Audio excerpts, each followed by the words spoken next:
Muy buenos días a todos. Mi nombre es Lee Ullman y yo soy el Senior Director de la oficina de MIT Sloan para América Latina. Hoy día vamos a hablar sobre la productividad, una oportunidad para Latinoamérica. Las dos personas que están con nosotros son muy buenos amigos del MIT y de mi oficina. Uno es Marcelo Larraguibel, con más de 25 años de experiencia en consultoría de alta dirección. Marcelo fundó Virtus en 2017.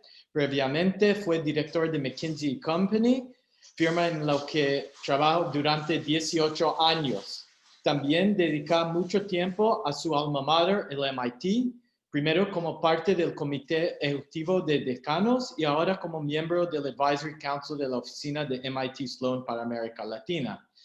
Marcelo está ubicada en Santiago de Chile hoy día. El segundo es Gustavo Piorini, que es presidente y fundador de Gradus Management Consultants con sede en Sao Paulo, Brasil.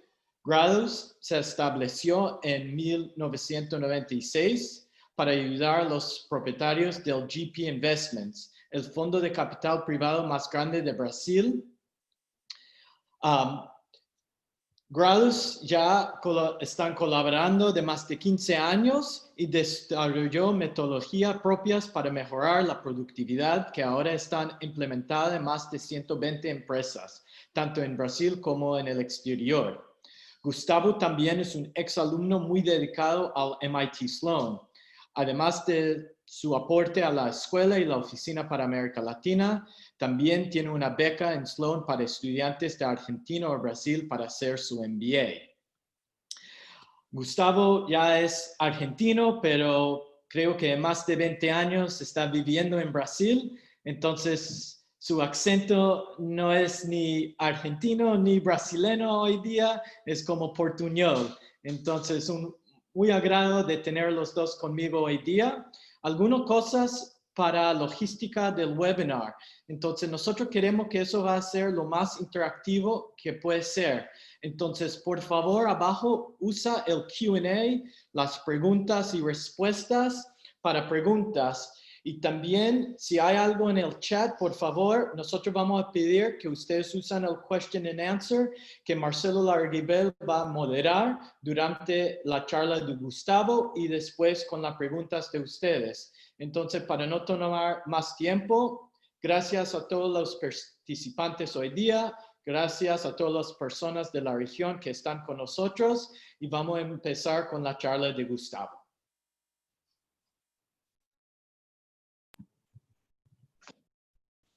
Está sin voz, Marcelo. Ahora sí, ¿no? Sí. Buenos días, yo soy Marcelo Larraguibel. Gracias, Lee, por la presentación, la introducción. La idea hoy es conversar sobre productividad y por qué es importante, y analizar algunos casos que compartiremos, algunas herramientas fundamentales y algunas ideas de cómo mejorarlas en sus organizaciones, más allá de los desafíos que pueden presentar algunos de esos países. Esta no es una charla de public policy, sino más bien vamos a hablar sobre productividad y su aplicación o su desarrollo en las compañías.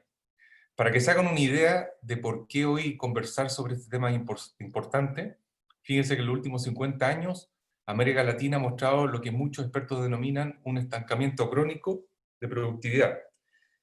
La productividad laboral de América Latina relativa a Estados Unidos solo avanzó de 25% a 27,8% en todos estos años, al 2020. Esta parálisis contrasta con otras regiones y países que sí han mostrado un importante proceso de aumento de productividad. Por ejemplo, entre el año 1970 y 2017, Corea del Sur incrementó su productividad laboral relativa a Estados Unidos de 8,5% a 67,2%, o sea, 8 veces, mientras que nosotros en Latinoamérica hemos andado bastante más lento. Seguimos siendo la región más desigual del mundo, aunque en valores absolutos hemos mejorado sustancialmente las condiciones de vida de la población y el acceso a servicios básicos, las brechas todavía siguen siendo muy importantes. Mejorar esta situación implica, por parte de los gobiernos, activar distintos drivers estructurales, Algunos de ustedes ya los conocen muy bien. Educación, que es formación de capital humano. Infraestructura, vial, ferroviaria, telecomunicaciones, saneamiento, es súper importante. La regulación, consolidación de un ambiente de negocio sólido, abierto y competitivo. Acabar con los monopolios, inhibir la formación de oligopolios, por ejemplo. Solidez institucional, que las reglas sean claras para los negocios y para todos. Incentivos públicos a la inversión, tributarios, por ejemplo. Tecnología, innovación, cuando se invierte en tecnología es una palanca importante. Más aún, bueno, nuestros países también han sufrido un duro golpe por la pandemia. Enfrentamos una recesión económica, caída de recaudación, aumento drástico de los gastos en salud y programas sociales, y el consiguiente aumento de la deuda pública. En este contexto va a ser difícil que los gobiernos puedan ejecutar una agenda de transformación y trabajar sobre estas palancas que hablamos anteriormente. ¿Significa esto que tenemos que resignarnos a continuar en la estagnación y no mejorar la productividad? No, y eso vamos a hablar hoy día. Pensamos que el sector privado tiene un importante margen de maniobra, mejorando la gestión de las operaciones actuales e incorporando nuevas tecnologías como analítica avanzada, data analytics, automatización, robot process automation, inteligencia artificial, machine learning, entre otras.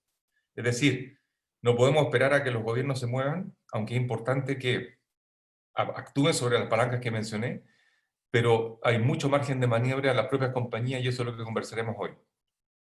Como consultores, nosotros, Gustavo y yo, siempre estamos aplicando distintas metodologías de productividad y eficiencia y hemos visto cómo compañías han aumentado su EBITDA a más allá de 40%, sin inversiones significativas, lo que es muy importante en este momento, dado el aumento del endeudamiento de las empresas.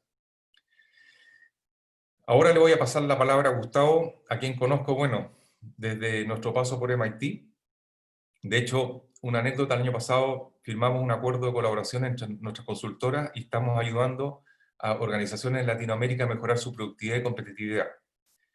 Por esta razón, cuando el MIT nos invitó a realizar este webinar, en conjunto nos pareció una excelente oportunidad para dar a conocer parte del trabajo que hemos realizado, así como también aportarles nuestro conocimiento sobre este tan importante tema, que mucho preocupa a los líderes de empresas y a las organizaciones en general. Lo que vamos a hacer es un formato tipo entrevista, donde yo voy a ir preguntándole a Gustavo y él va a ir cubriendo los temas. Y ustedes vayan poniendo preguntas en el chat. Si tienen preguntas, las vamos a cubrir al final. Vamos a tomarnos más o menos 40 minutos entre la presentación y la conversación. Gustavo, entonces te doy la palabra con la primera pregunta, que parece súper simple, pero que realmente puede tener un sinfín de respuestas. ¿Qué es la productividad y por qué es tan importante? Ok, Marcelo, muchas gracias Lee por la presentación. Lee, voy a tratar de no ofender mucho a Miguel de Cervantes. ¿Okay? Hace 27 años, creo que 28 ya, que vivo en el Brasil y no hablo generalmente mucho castellano, con lo cual puede ser que en algún momento se me escape el portuñol. Espero que la cuota de portuñol no sea muy elevada hoy. Depende del día. La pregunta tuya es, ¿qué es la productividad y por qué es tan importante? La productividad es comúnmente definida como el cociente entre el volumen de producción y el volumen de recursos utilizados. Es decir, cuál es lo que se produce y lo que se consume para esa producción. Entre otras medidas, tales como la productividad total de factores o productividad de capital, la productividad del trabajo es particularmente importante en el análisis estadístico económico de un país porque es un indicador de crecimiento económico, de competitividad y, en última instancia, de estándar de vida en una economía. La productividad del trabajo ayuda a explicar los principales fundamentos económicos que son necesarios para el crecimiento económico y desarrollo social. En el mundo empresarial, la productividad laboral se ve como el desafío de producir más con igual o menos trabajadores. Entonces, la forma en que los empresarios ven es tratar de usar la mínima cantidad de recursos. No nos olvidemos que 2/3 de los recursos fijos de una empresa son trabajadores. Es decir, cómo producir más con igual o menos trabajadores. Esto es particularmente importante en los países desarrollados que están viviendo un envejecimiento de la población y un declive de la población laboralmente activa que tiene que sustentar la población que está ya retirada, jubilada. La productividad permite utilizar menos recursos para obtener iguales o mejores resultados, lo que tiene impacto en el medio ambiente, en la sustentabilidad y obviamente en el bienestar social. Cuando somos productivos, gastamos menos para producir más. Eso significa que producimos menos carbono, menos dióxido de carbono, lo que se llama de la pisada de carbono. Lo que las compañías siendo productivas consiguen hacer es ser más sustentables, agredir menos el medio ambiente, conseguir poner más productos en la calle para el usufructo de las personas y ser más sustentables en el tiempo. Para las personas, la productividad es relevante por cuanto aumentar la productividad se correlaciona con mejores sueldos y mayor satisfacción laboral. Las empresas, por su parte, al aumentar su productividad, logran ser más competitivas, más rentables y más sustentables. Gracias, Gustavo. Al inicio de la charla hablamos sobre la situación de la región. ¿Por qué crees que en América Latina existe un problema de productividad? Si bien América Latina ha avanzado a una tasa de crecimiento de la productividad laboral absoluta, no relativa, pero absoluta, bastante rápida en el periodo 2003-2013, entre paréntesis aquí, no me quiero meter en el tema de economistas, pero para algunos economistas ese aumento de la productividad ha sido simplemente el resultado del superciclo de las commodities. No me voy a colocar a debatir ese asunto, el tema de economistas.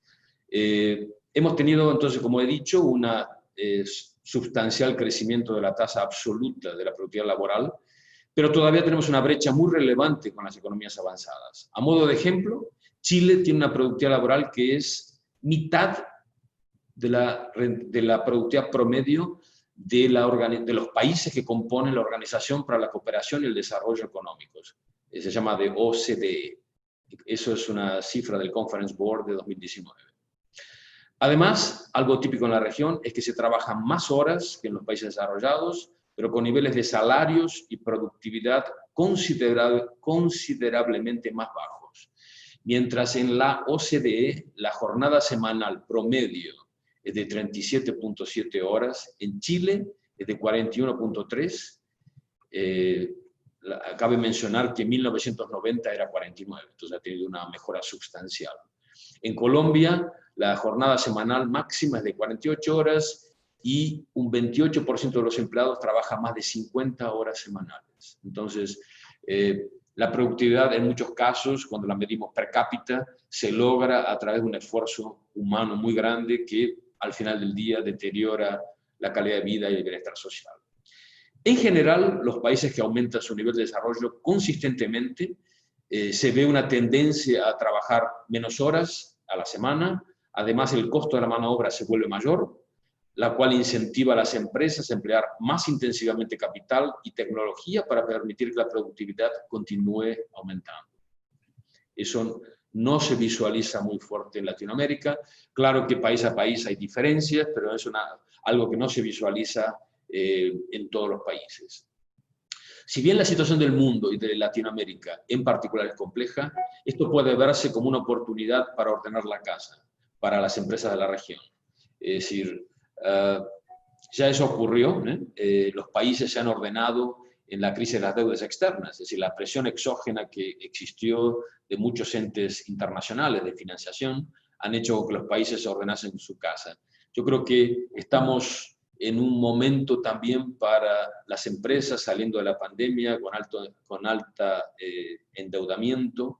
Es un momento para ordenar la casa y partir para conseguir mejoras expresivas de la productividad.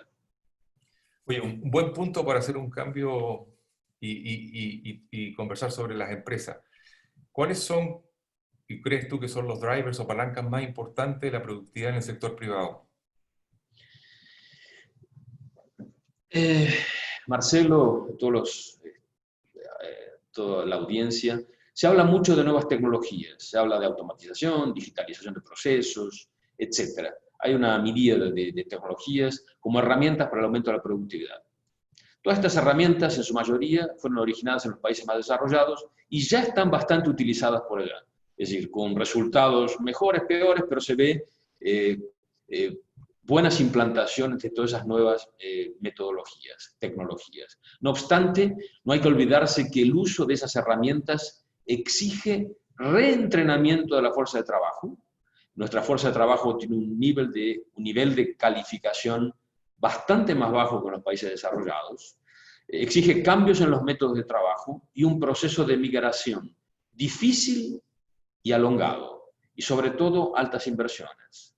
Es decir, lo que más se escucha, tú escuchas, yo escucho, es las empresas haciendo grandes inversiones en tecnología con resultados que no aparecen en la magnitud esperada, ni mucho menos.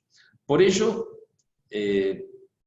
dado lo difícil que es implantar una metodología, las altas inversiones, la situación de las empresas, es que estamos, en nuestra opinión, o por lo menos en mi opinión, este endeudamiento, como dije antes, lo repito, ha sido fruto de esos últimos del COVID, que ha damnificado enormemente las finanzas públicas, pero también las finanzas de las empresas del sector privado. Las palancas que deberían ejecutarse, dada esa situación a corto y medio plazo, son aquellas que no exigen grandes inversiones. Y existen muchas buenas palancas. En este sentido, la primera palanca que recomiendo sería la implantación de una cultura de gestión enfocada en resultados. En el argot de gestión llamamos eso de cultura de dueño.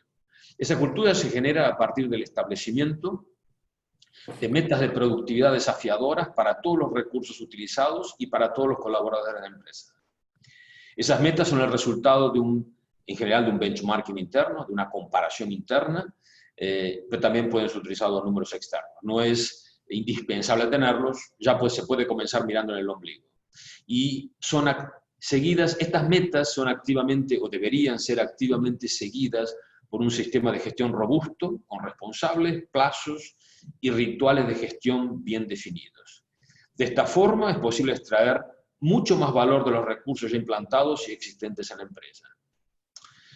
El establecimiento de una cultura de dueños se facilita cuando va acompañado por el establecimiento de remuneración variable para los colaboradores de la empresa. Aquí quiero resaltar que no me estoy refiriendo a la participación en los resultados de la empresa, que algunas empresas tienen implantado. En el Brasil es muy común, incluso está legislado, la participación en los resultados de la empresa. La participación en los resultados de la empresa puede ser interesante como método de redistribución de renta y generación de apego con la empresa, pero no tiene un impacto significativo en la mejora de los resultados. La contribución, ¿por qué? La contribución de cada colaborador individual queda diluida entre cientos, si no miles de colaboradores. Es muy difícil un colaborador ver el impacto que él tiene en el resultado final de una empresa que tiene miles de colaboradores.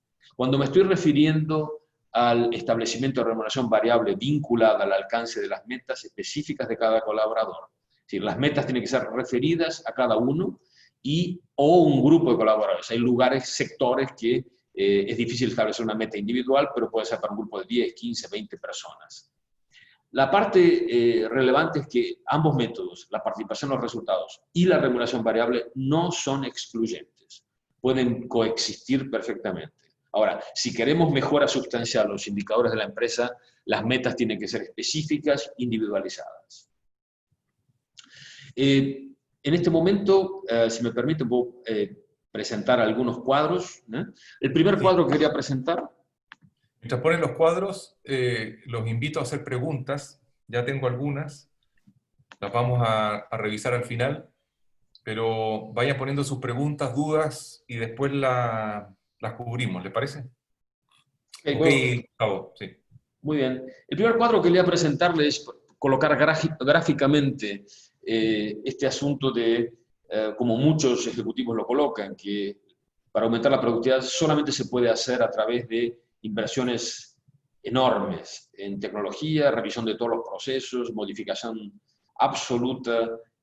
Se hablaba de una reingeniería completa, con amplio inversión en tecnología. Yo les diría que lo que está aquí es expresado lo que acabé de decir gráficamente. Tengo productividad a lo largo del tiempo, tengo una productividad inicial P0, que es el nivel inicial de productividad, y implantando nuevas tecnologías, de las cuales mencioné algunas, podemos alcanzar un nivel de productividad P2. Lo que se olvidan, o lo que no saben, es que colocando un sistema unas mejores prácticas de gestión, usando extensivamente benchmarking, colocando remuneración variable, incentivando correctamente a todos los colaboradores, hay una posibilidad enorme de una buena parte de la brecha que existe entre la productividad actual y la productividad que sería conseguida con nuevas tecnologías, alcanzarla a inversiones casi nulas, diría, que es lo que llamamos ahí productividad 1. Diría si, como sumario de lo que estoy hablando es, lo voy a sumarizar varias veces para que quede claro, no es que estoy en contra de nuevas tecnologías, todo lo contrario. Ellas tienen que ser, las inversiones tienen que ocurrir, pero no, a no crearse ilusiones. Los retornos vienen a largo plazo. Son cambios enormes en la cultura, en las formas de trabajo, que no ocurren inmediatamente. Y lo que más escuchamos, Marcelo, si quieres elaborar sobre eso, es presidentes, CEOs de empresa hablando de cuánto han invertido en tecnología y cuán poco resultado han obtenido en el corto plazo. Voy a hablar de unos casos de mejora de gestión. Son casos reales, los números están disfrazados, está maquillado para que, o no mucho, pero está un poco maquillado para salvar la confidencialidad. En el caso particular aquí voy a hablar de optimización logística y voy a hablar de dos casos, voy a dar simplemente. Uno es, lo llamamos en el argot nuestro, blueprint constante, que es con configuración logística constante, lo que puede ser hecho. Y origen de ineficiencias. Cuando miramos la logística de una empresa como un todo, vemos ineficiencias en el costo de flete, son tarifas más caras que un benchmark, mal negociadas, o modelos de contratación. Modelos que pueden ser contratar un camión o medio de transporte por un precio cerrado para todo el día, o contratarlo spot para cada servicio. Vemos modelos inadecuados y hay modelos adecuados para cada situación. O ineficiencias endógenas en el consumo del factor. Por ejemplo, es muy común escuchar que se paga algo llamado demurrage, es el tiempo de espera para carga o descarga del camión. Filas enormes en diferentes empresas de camiones que están esperando para cargar. Obviamente que alguien paga esa cuenta, y esa cuenta generalmente la paga la empresa. A veces indirectamente y sin saberlo, pero lo paga la empresa. Si hubiese una mejor planificación, probablemente no tendríamos esas ineficiencias. Segundo, indisponibilidad en las plantas. Muchas veces se van a cargar productos en las plantas y las plantas están indisponibles por diferentes problemas que ocurren con frecuencia. Rutas mal planeadas, no se usan ruterizadores, los camiones andan una distancia mucho mayor que la que deberían andar. Viajes con ocupación subóptima, liberación de fletes con cargas incompletas, que lleva a costos unitarios mucho mayores, o con vehículos inadecuados para la carga que era necesaria. Ocupación, es el reverso de la moneda, ocupación de la flota, es decir, si uso ocupación subóptima, acabo con una ocupación de flota muy baja, y eso lleva a costos mucho mayores, además de que tiene gastos mayores, inclusive de diésel, que lleva a una footprint de carbono, una pisada de carbono mucho mayor. Mix de flota subóptimo. Dependiendo de las distancias, del tipo de cargas, el tipo de cliente, necesitamos una flota mixta con camiones grandes y pequeños, y generalmente las flotas están mal dimensionadas. Y existen otros elementos, que son ineficiencias exógenas en el consumo de factores, estructurales, pueden ser de mercado, como pedidos subóptimos. Por malas negociaciones comerciales se permiten pedidos muy pequeños que obligan a hacer muchas entregas. Estacionar las ventas. Es muy común ver en las empresas picos de ventas a fin de mes con la liquidación, porque los compradores saben que a fin de mes bajan los precios, con lo cual dejan para comprar en la última semana, y eso sobrecarga el sistema logístico de la empresa. Una estacionalidad de las entregas por indisponibilidad o por esa misma estacionalidad de las ventas, se generan dificultades en las entregas que también traen ineficiencias. Y finalmente, algunas que son estructurales, como restricciones de circulación y de operación. Todo eso hace que en algunas redes logísticas encontramos oportunidades entre 15 y 20% de reducción de los costos, que en su gran mayoría se traducen en menores emisiones de carbono y una menor intensidad de activos utilizados. Voy a hablar del modelo de contratación. Un ejemplo que parece hasta ridículo. Una empresa que trabajamos tiene una configuración donde las tarifas que le cobraba el transportista estaban definidas por código postal. El depósito del cual salían las cargas es el punto rojo que está en la presentación, y puntos muy próximos en amarillo o muy distantes también en amarillo pagaban la misma tarifa, lo cual es malo para todo el mundo. Es decir, están pagando erróneamente, en forma errónea todo tipo de transporte. Obviamente que es mejor para todo el mundo y esa mejora también el transportista la repasa en muchos casos puede repasar para el cliente, usar círculos concéntricos. No son exactamente círculos, podría haber diseñado círculos, pero eso tiene que ver con accidentes geográficos, por eso tiene esa forma un poco más extraña y tiene que ver con municipios, temas impositivos. Pero lo que se hace generalmente se negocian tarifas que son circulares, o son casca de cebolla con respecto a cada depósito. Es un caso bastante hasta simple, ridículo, y la ganancia ha sido sustancial para todo el mundo. Viajes con ocupación subóptima, le voy a mostrar dos casos. Este es el caso de entrega de combustibles. Hemos trabajado mucho en la industria de combustibles y vemos que el tamaño del tanque de la estación de servicio podía aceptar volúmenes mucho mayores. Sin embargo, vemos una constante de entregas donde vemos el pedido promedio en el eje de las ordenadas, en el eje de las abscisas el tamaño del tanque, en el eje de las ordenadas el pedido promedio. Lo que vemos aquí es que independientemente del tamaño de los tanques, hay un incentivo, porque se cobra lo mismo, para pedidos pequeños y pedidos grandes. Y lo que inmediatamente hacen todos los clientes es fragmentar los pedidos. Eso hace con que se magnifique el número de entregas, se aumenta la circulación de los camiones, se disminuye la ocupación, se usan más activos, es pésimo para todo el mundo. Este es otro caso también de ocupación subóptima. Este es de un mayorista, las entregas de un mayorista. Cada puntito que ven ahí es la ruta de un camión. Y ese camión está categorizado por dos dimensiones.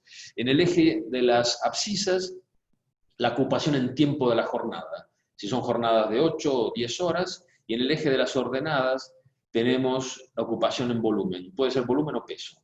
Y lo que vemos es un espectro todo lleno de puntitos. ¿Qué significa eso? Camiones han salido con ocupaciones altísimas, son los que están contra el eje de las ordenadas, y han acabado su ruta en muy poco tiempo. Pero puede ser que se han dislocado bastante, con lo cual no les da tiempo a hacer una recarga, con lo cual el activo fica muy poco utilizado. En el otro extremo, paralelo al eje de las abscisas, vemos una serie de puntitos también. ¿Qué significa? Camiones que han salido con cargas muy pequeñas, y eso ha hecho con que el volumen o el peso que transportó es muy bajo y se pasó todo el tiempo circulando y haciendo entrega de cargas muy pequeñas. Si usamos un rotorizador, lo que tenemos es la situación que vemos a la derecha, que es la situación optimizada, donde vemos que la mayoría de los puntos migró para el vértice superior derecho. Lo que tenemos es camiones altamente utilizados en tiempo y altamente utilizados en volumen. El óptimo es estar en el vértice superior derecho, donde simultáneamente consigo colidir con las dos restricciones. Eso trae una ganancia magnífica, una reducción magnífica de costos, activos optimizados, significa menos camiones circulando en la calle, menos tránsito, menos dióxido de carbono, tiene todo tipo de externalidad ese trabajo. Y obviamente se mejora el servicio al cliente. Parece paradójico, pero es real. Este es un caso real de Centroamérica. Tenemos otro caso que quería mencionar ahora, es cuando hacemos algunas inversiones y movemos los depósitos, otro tipo de trabajo que hacemos. Lo que vemos ahí es el mapa de un estado de Brasil llamado Minas Gerais. En ese mapa, esta empresa tenía 18 reventas o distribuidoras que distribuían productos de consumo a los habitantes de Minas Gerais. Y lo que vemos son reventas de tamaños completamente diferentes y voy a llamar la atención a un punto. La estrellita es el lugar donde está el depósito y la región de incumbencia es la que está con el mismo color. Y las rayas interiores son los diferentes municipios. Brasil tiene 5.500 municipios aproximadamente. Y lo que vemos es una localización pésima de los depósitos y una cuantía muy baja. Utilizando herramientas avanzadas, analíticas, en este caso es uno que utiliza elementos finitos, y optimiza el costo de depósitos y número de depósitos frente a el costo de llevar el producto al cliente. Se llama comúnmente logística T2. T1 en este caso es indiferente. Y lo que vemos es el sistema optimizado. Bueno, este primer sistema, el lado izquierdo, no optimizado, tiene una distancia de ruta de 204 kilómetros. Es decir, en media los camiones en Minas Gerais transitaban todos los días 204 kilómetros, con un costo de 23 reales. 23 reales hoy son $5, probablemente esto tiene unos años, deben ser ahora unos $8 por hectolitro. Del lado derecho vemos el sistema optimizado, con un optimizador, y ya les voy llamando la atención a un punto. Así como le dije antes que la estrellita es el depósito, en la derecha también la estrellita es el depósito. Y con alguna excepción, que probablemente está definida por la densidad, por la distribución poblacional, vemos la estrellita generalmente en el medio de algo que tiene forma medio de pelota, de bola, de círculo. ¿Por qué? Porque ahí se optimizan las distancias radiales. Y lo que vemos es un sistema que tiene muchas más reventas, necesitamos más depósitos, con más costos fijos de depósitos, pero hemos drásticamente reducido la distancia de ruta para 118 kilómetros. Y la parte interesante es que hemos tenido una disminución del costo de más de 13%. Con aumento, es decir, esa distancia de ruta disminuyendo significa mejora de la entrega al cliente. Entonces tenemos algo paradójico, parece. Tenemos menos costos, 13%, que en logística es muchísimo, tenemos menos emisión de carbono, tenemos menos activos y tenemos un nivel de satisfacción del cliente mucho mayor porque el tiempo de entrega de un pedido se encortó porque el producto se aproximó del cliente. Interesante, ¿no? Vamos a hablar de productividad operacional. Esta es una empresa de bebidas, jarabe es lo que se utiliza para hacer bebidas carbonatadas. En este caso lo que estamos viendo es de una misma empresa, varias fábricas, en azul celeste del lado izquierdo, y vemos las pérdidas de jarabe que tienen en diferentes fábricas. Y la misma empresa tiene valores tan diferentes como de 0,58% de pérdida del jarabe hasta 1,77%, siendo que son empresas que tienen procesos similares, máquinas similares y obviamente operadores en teoría entrenados en forma muy parecida, por lo menos en la creencia que existía. Esto es una oportunidad para comenzar inmediatamente, como dice aquí, a levantarse, a remangarse las mangas y comenzar a trabajar, a entender las razones causa que están por detrás, las causas raíz que están por detrás de todo esto. Todo esto, cada gráfico de estos origina una enorme cantidad de discusiones y trabajo con los ejecutivos para intentar cerrar esas brechas que significan muchísimo dinero y menos daño al medio ambiente.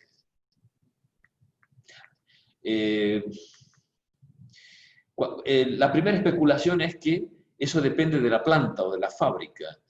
Aquí en colores diferentes, ven la leyenda ahí, la planta A, B, y D y C, y lo que vemos es que tenemos, estos también son pérdidas, en este caso son pérdidas de preforma. Preforma es, todo el mundo tomó PET alguna vez, ¿no? Es decir, bebidas en PET, en plástico. Eso vienen como unas cápsulas pequeñas que después en destino son sopladas por una máquina sopladora y toman la forma que ustedes ven en las tiendas. Y lo que vemos aquí es pérdida de preforma.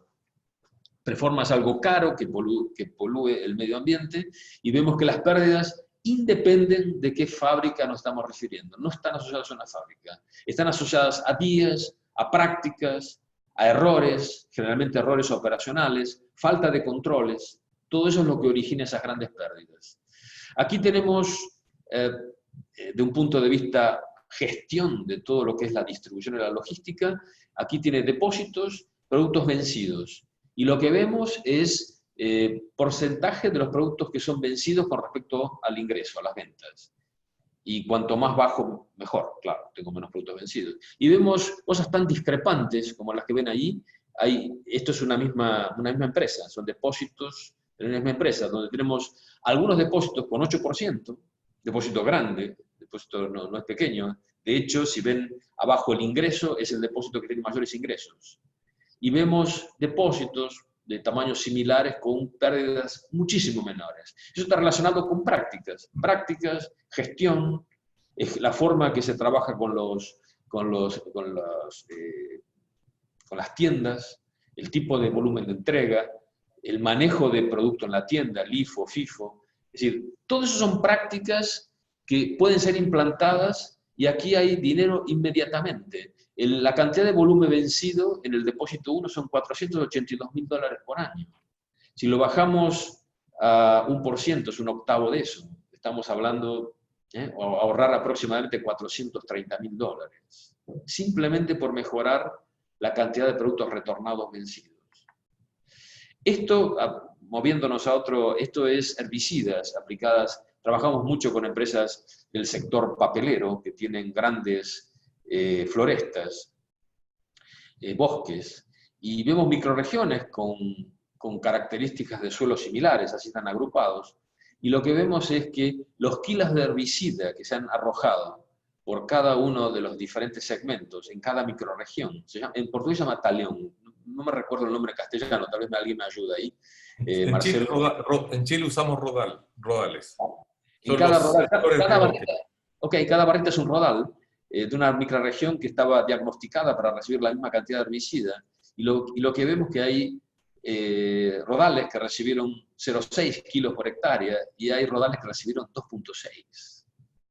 Es decir, aquí no estamos hablando solamente de dinero, estamos hablando de herbicida, que es algo relativamente pernicioso, es algo que no nos gustaría colocar en los plantíos, en las plantaciones.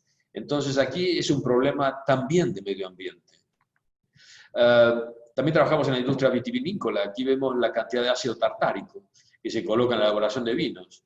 Y el benchmark, la cantidad que debería ser colocada, es esa línea roja que vemos ahí, son 135 gramos por barrica.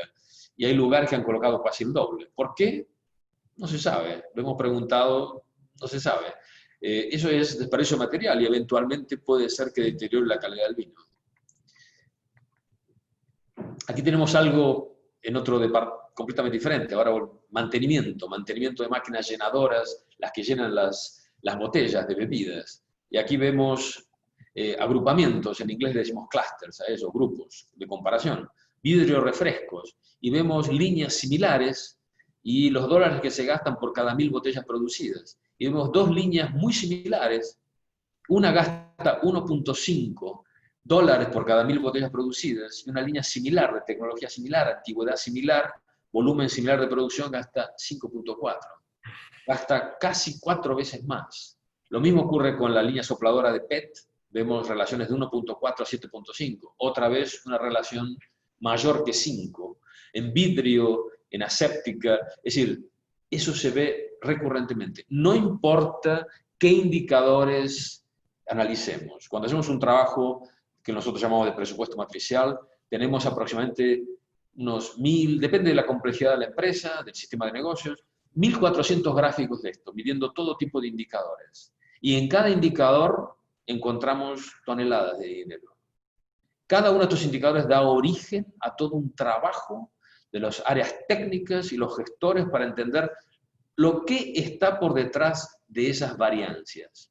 Ahora, les digo lo siguiente, y graben, si hay una frase que tiene que grabarse en esta parte de mejora de productividad es: variancia, sigma, es sinónimo de oportunidad.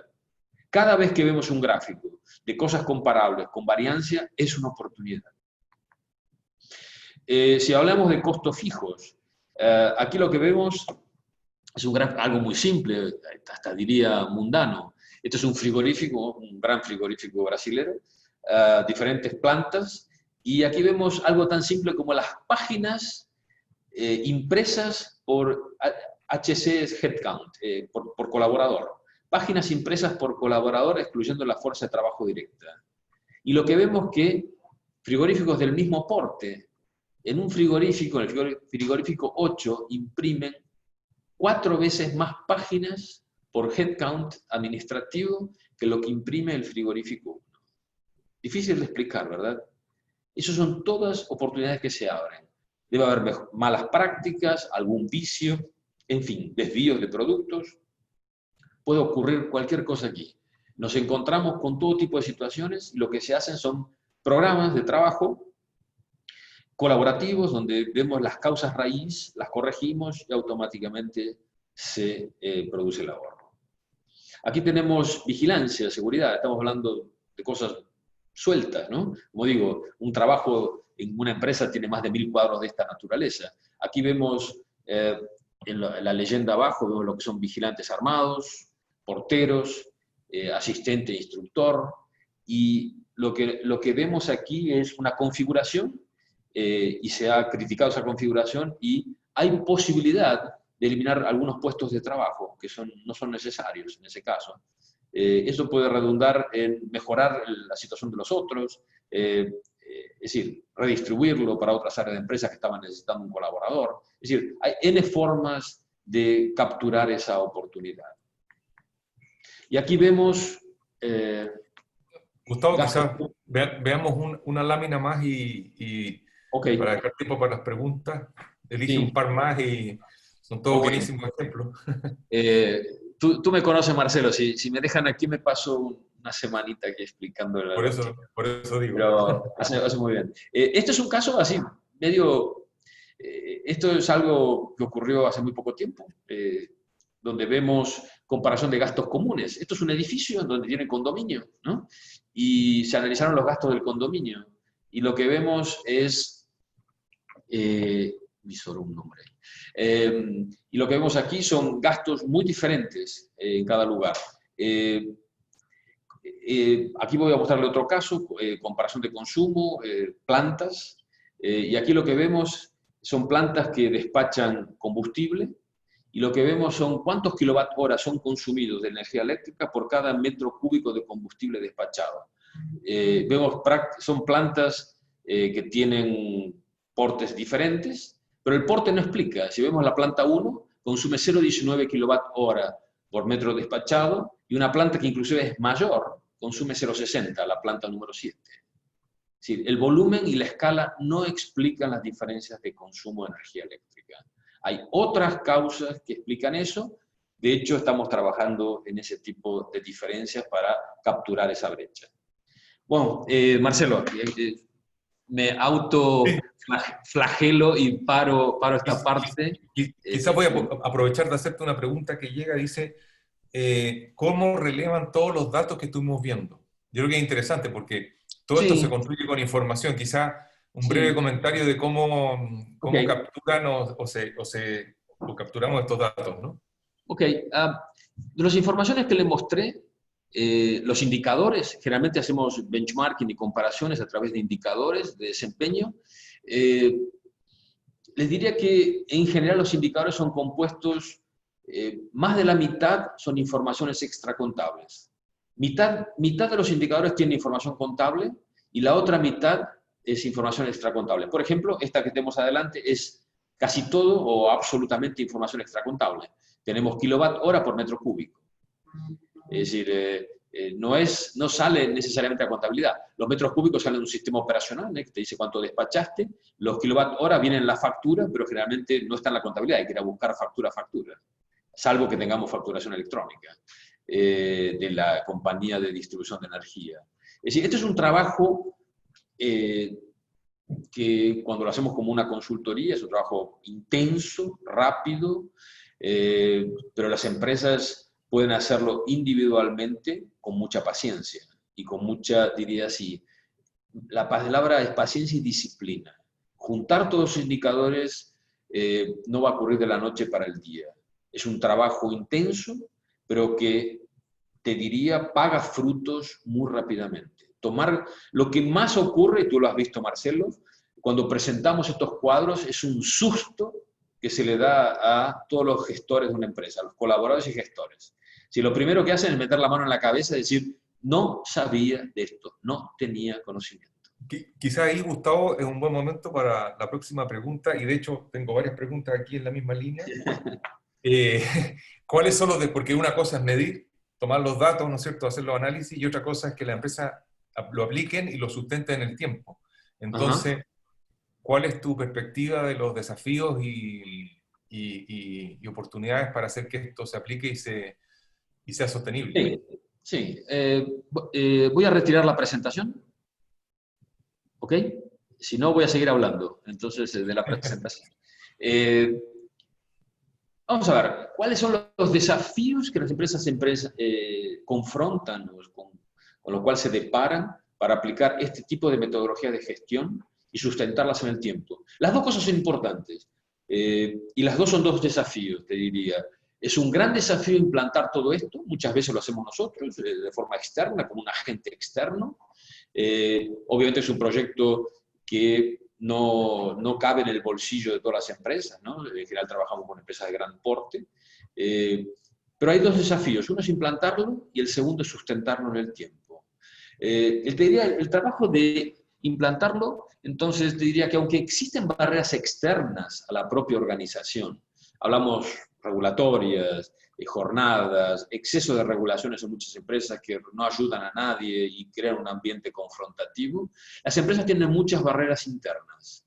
Y te diría que las barreras internas son más altas, son barreras más altas que las barreras externas. Muchas veces las barreras son mentales, es pensar que no existe esa oportunidad o no tener la determinación, la valentía, la determinación de confrontarlas. Entonces, en muchos casos ni se las mira, no se calculan los indicadores y se ignora el problema. La resistencia al cambio en la organización es una gran barrera. Y para eso, te diría, hoy se han desarrollado técnicas, tú las conoces, change management. Es el argot con que se usa mucho, es un proceso de change, así es como le dicen, un proceso de change management. Y de cambio cultural. Lo que aquí estamos propalando es una cultura de gestión de resultados. Lo que te puedo garantizar es lo siguiente, implantar culturas de frugalidad. Implantar cultura de frugalidad en una empresa es un gran desafío y exige mucha determinación. Pero lo que puedo garantizar sí es que los resultados son fantásticos. Es difícil encontrar reducciones de recursos o aumento de productividad menores de 10 a 15%. Obviamente que varía mucho en categorías, qué tipo de gasto, pero es muy difícil encontrar reducciones menores que 10 a 15%. En ese rango está el 90% de las reducciones. A veces nos encontramos con barbaridades de 20 o más, pero es la minoría. Marcelo, yo me puse a hablar un poco de Change. Change es un tema de tu especialidad, entonces te paso la palabra para elaborar más ese punto. Ahora, te pido que aproveches que tenés la palabra y detalles cuál es el papel del directorio y del CEO en todo este proceso de transformación. Sí, gracias, Gustavo. Bueno, una cosa, como decíamos, es medir, encontrar las oportunidades y tener la evidencia, ¿no? Eso ya la gente la hace pensar y produce un cambio. Pero ese cambio, eso es necesario, pero no suficiente. En la organización uno tiene que gestionar el cambio, porque la gente tiene miedo, o sea, me van a descubrir que yo no lo hacía tan bien. La gente no sabe si va a poder hacer el proceso a futuro o va a poder hacer el cambio, no sabe si va a tener la capacidad. Entonces hay una serie de barreras que hay que vencer. Yo diría que hay varios pilares que hay que trabajar. Uno, el liderazgo. Hay que trabajar con el equipo ejecutivo, con el gerente general, el CEO y con su equipo ejecutivo, que son los que tienen que ayudar a que esto suceda. Tienen que estar cohesionados, tienen que tener la convicción y tienen que aprender. Esto muchas veces significa aprender y trabajar juntos para poder hacerlo, cambiar prácticas, cambiar formas de trabajo, y eso requiere que el equipo esté unido y de acuerdo en eso. El tema de la comunicación. Creo que Gustavo ha sido bien explícito que esto no es solamente, oye, cortemos costos, sino es, seamos más competitivos, contaminemos menos, sirvamos mejor. Esto tiene múltiples impactos, con lo cual la comunicación hacia la gente, cuál es el propósito, cómo concuerda con el propósito de la empresa, por qué es bueno para todos hacerlo, también es un tema importante, y es uno de los temas, particularmente en Latinoamérica, que no se maneja tan bien. Bueno, las capacidades. Tenemos que trabajar con las personas y pensar que algunos van a tener que desarrollar nuevas capacidades. Bueno, ¿cómo los ayudamos? ¿Dónde están esas capacidades que faltan? ¿Y cómo los vamos a ayudar a desarrollarlas? ¿Cómo vamos a ayudar a que las personas se vayan adaptando, ¿no? En los procesos, obviamente, lo más importante son qué incentivos y KPIs ponemos, ¿no es cierto? Medición para que podamos ir viendo si la gente avanza o no y incentivar a que el cambio ocurra. Y después hay un tema que lo dejé al final, pero que es muy importante, que es el contexto emocional y cultural. Si bien todo esto es técnico, al final del día somos Homo sapiens y somos emocionales. Entonces, ¿cómo vamos a cambiar qué vamos a mantener de nuestra cultura y qué cosas vamos a tener que ir cambiando? Por ejemplo, una compañía que hemos estado trabajando con Gustavo estaba muy enfocado en el servicio y en el cliente, y menos en la productividad y la eficiencia. Es una compañía que lo hace muy bien. Cambiar esa cultura de tal manera de cuestionarse aspectos del servicio y del cliente, obviamente sin bajar esa calidad, Que no no son es fácil. excluyentes, No son Marcelo. excluyentes, de hecho, no son excluyentes, no Yo hay creo un que trade-off. en todo esto tenemos que ser, quiero ser muy claro, no son cosas excluyentes, no porque mire los recursos, no porque exija productividad tengo que ir en contra del nivel de servicio o en contra de la atención al cliente. No son cosas excluyentes. Colocadas correctamente no son excluyentes. Y déjame tocar el último punto, Gustavo, que es el volver al rol del directorio y el gerente general. Obviamente la organización, hacer este tipo de esfuerzo y mejorar la productividad no lo va a hacer si no ve alineado a la alta dirección. Y que realmente es importante para ellos y que ellos no solamente empujan, sino también son parte. Entonces aquí es muy importante que esto esté en la agenda del directorio y que sea parte de las discusiones que tiene el directorio, tanto desde el punto de vista de las mejoras como del trabajo que hay que hacer con la organización. Y el rol y el CEO es clave, no solamente para empujar, sino también para acompañar el cambio en las personas y en su equipo y lograr que esto ocurra. Entonces yo creo que es fundamental, no se puede hacer si no tenemos ese alineamiento desde en la alta dirección. Quizá otra cosa que podríamos tocar, Gustavo, es qué rol juega la tecnología en todo esto, porque de hecho hay varias preguntas que hablan de tecnología, porque tú dijiste al principio, en realidad no se requiere gran inversión en tecnología, o podemos hacerlo a pesar de no tener gran inversión en tecnología. Nuevamente, no son excluyentes. Nuevamente no son excluyentes, son complementarias. Ok, ¿qué rol juega la tecnología en todo esto? Al hablar de tecnología debo distinguir que hay varios niveles del uso de tecnología. El primer gran uso, y que ese complementa muy bien esa cultura de gestión, es la analítica avanzada, Data Analytics. Esa cultura o esa tecnología de Data Analytics, que acaba siendo una cultura en la empresa de ser cada día más orientado a sustentar las decisiones basadas en datos, ¿no? Eso se ha viabilizado por tres cosas. Primero, la gran cantidad de transacciones registradas electrónicamente y la capacidad de almacenarlas a bajo costo. Hoy se habla de nube, ¿eh? Toda esa capacidad de almacenamiento que tenemos en la nube. La segunda es la gran capacidad de procesamiento que se abarató notablemente, eso se viene abaratando hace 30, 40 años, en la llamada ley de Moore. Y finalmente los software analíticos, como ejemplo de Alteryx, que usamos muchísimo, Qlik, Tableau, que facilitan el análisis de los datos y la generación de insights, que permite mejorar notablemente la toma de decisiones, tanto en velocidad como precisión. Eso es un grupo, diría ser la primera aplicación, toda la parte de data analítica que soporta la toma de decisiones. Eso generalmente son grupos menores de personas que dentro de la organización, de gestores que utilizan esas tecnologías y son de mucha más rápida implantación porque los propios gestores están más capacitados para usarlas. Después tenemos otro uso, hablando del uso de las tecnologías, automación y robótica. Durante años el avance de estas tecnologías en América Latina se vio retrasado por el histórico de alto costo de capital, alto costo de la tecnología y bajo costo de la mano de obra. Esa es una ecuación que ha cambiado significativamente en los últimos años debido a la caída del costo del capital en la región. Brasil es un caso en el cual estamos viviendo en este momento con las tasas de interés más bajas de la historia, y la estrepitosa caída del costo de las tecnologías. Entonces, hoy en día, automación y robótica no se limita, se está aplicando mucho y no se limita a las áreas industriales.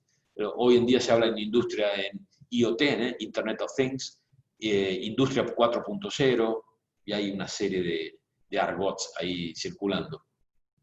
Más también se ven técnicas de automación y robótica aplicada en procesos administrativos, el llamado RPA, Robot Process Automation. Se utiliza inteligencia artificial para tomar muchas decisiones que antes debían ser tomadas por seres humanos. toda la parte de Machine Learning, permeando todas las áreas organizacionales. Vemos también muchos avances en Information and Communication Technologies, llamado de ICT, para la creación de plataformas que incluyen smartphones de usuarios, clientes y otras instituciones para realizar todo tipo de transacciones. Entonces, toda esa tecnología ha cambiado, ahí estamos hablando del punto de vista ventas, ingresos, ha cambiado la forma en que se relacionan las empresas o algunas empresas con sus clientes. Gustavo, nos quedan 5 minutos, entonces, porque teníamos el... Creo que tenemos que parar por aquí, ¿no? Pero yo creo que no vamos a alcanzar a hacer el caso de AB InBev, pero que va en la misma línea. No sé si quieres decir un par de palabras y vamos a las preguntas. Sí. Decir un par de palabras no es fácil para mí, pero diría lo siguiente. Si hay un caso, si hubiese un teorema para demostrar el impacto que tiene la gestión, ese teorema se llamaría la fusión de Ambev con Ambev con Interbrew, en el cual trabajé directamente. Fue uno de los casos, así como hicimos en su momento la fusión de Brahma con Antártica creando Ambev, también ayudamos en la fusión de Ambev con Interbrew. Y es un caso muy interesante porque la superposición de activos de las empresas era cero, donde Ambev American Beverage actuaba en las Américas, Interbrew actuaba exclusivamente en Europa, Asia, esencialmente Europa y Asia, y tenía una operación pequeña en Canadá. Y lo que se dio es una fusión donde lo único que se apalancó, la gran sinergia, fue gestión. Es decir, algo intangible, difícil de medir, pero es la demostración del teorema. Es decir, el impacto brutal que tuvo en la valorización, pero no solamente, la valorización es la consecuencia, que tenía en el resultado de las operaciones de Interbrew, las tecnologías oriundas de Ambev, fue algo brutal. Eso es un caso histórico registrado en N libros, y del cual fui protagonista, fui partícipe. Oye, Gustavo, nos están pidiendo si podemos hacer un segundo webinar con estos casos, etcétera, para que los que estén interesados, porque nos va a quedar poco tiempo para realmente entrar. Tenemos 2 o 3 minutos. Quizás hacer algún par de preguntas, ¿te parece? Sí, ¿cómo no? Una pregunta es, en el contexto actual de la pandemia del COVID-19, ¿cambió algo? ¿Esto se hace más urgente? ¿Se hace imposible? ¿Es más fácil? ¿Cuál es tu perspectiva? Yo te diría, no sé si la palabra existe en castellano, impreterible, significa no es postergable. Es decir, más urgente, más urgente. Es urgente e impostergable. Lo que hemos visto es la desaparición de muchísimas empresas por cuestiones financieras, esencialmente. Es decir, acabó la facturación, no tuvieron acceso a los recursos de capital para poder financiar esa caída de los ingresos. En fin, han cerrado las puertas y los números son de difícil digestión. Lo que han sobrevivido son grandes empresas o empresas medias para grandes que han tenido mejor capacidad de gestión y acceso al capital. Ahora, todo el mundo salió de alguna forma, diría así, machucado, herido, en peores condiciones y con una capacidad de inversión disminuida. Entonces te diría que más que nunca utilizar técnicas de gestión que exigen muy poca inversión se hace necesario, indispensable. No se puede. Yo diría, incluso, déjame sumar, liberar recursos mal utilizados para invertir en las nuevas tecnologías, para invertir en los cambios, más aún ahora que necesitamos adaptarnos en todas las cosas. Es muy difícil pedirle ahora a los accionistas que pongan más dinero en la empresa. Y los proyectos no pueden, los proyectos de tecnología tienen que seguir ejecutándose, no son excluyentes, pero son para otro plazo. En el corto plazo tenemos que generar recursos, liberar recursos a partir de otras tecnologías, mucho más, diría así, fáciles de implementar, porque dependen de nosotros. Y esa es una frase importante que tiene que llevarse todo el mundo. Implantar una cultura de resultados o una cultura orientada a resultados tiene como barreras únicamente la capacidad y determinación de la alta dirección. no tiene otra barrera. Es un problema completamente endógeno. Completamente endógeno. Está determinado por la voluntad y capacidad y determinación. Bueno, Muy bien, muchas gracias, Lee. Creo que nos estamos excediendo, así que te paso la palabra. y muchísimas gracias a Marcelo, a Gustavo. Quería agradecer a todos que estuvieron con nosotros hoy día. Muy, muy interesante y creo que Gustavo y Marcelo tienen mucho más para hablar sobre eso tema. Entonces, quizás en un mes más ya hagamos el Productividad 2. Entonces, Ok, ok. agradecer también a todos los participantes y también para mencionar que la próxima semana tenemos otra charla que está haciendo la Oficina para América Latina y también si hay interés en Data Analytics, como mencionó Marcelo y Gustavo, que es clave, tenemos un programa con la Universidad de Chile, un certificado, la primera en la región sobre Data Analytics. Entonces, por favor, que cuídense, que todos están bien y no olviden de la productividad y la importancia de hacerlo ayer y no hoy. Entonces, muchísimas gracias a todos y estamos en contacto. Chao, gracias. Adiós. Chao, gracias. Que esté muy bien. Chao.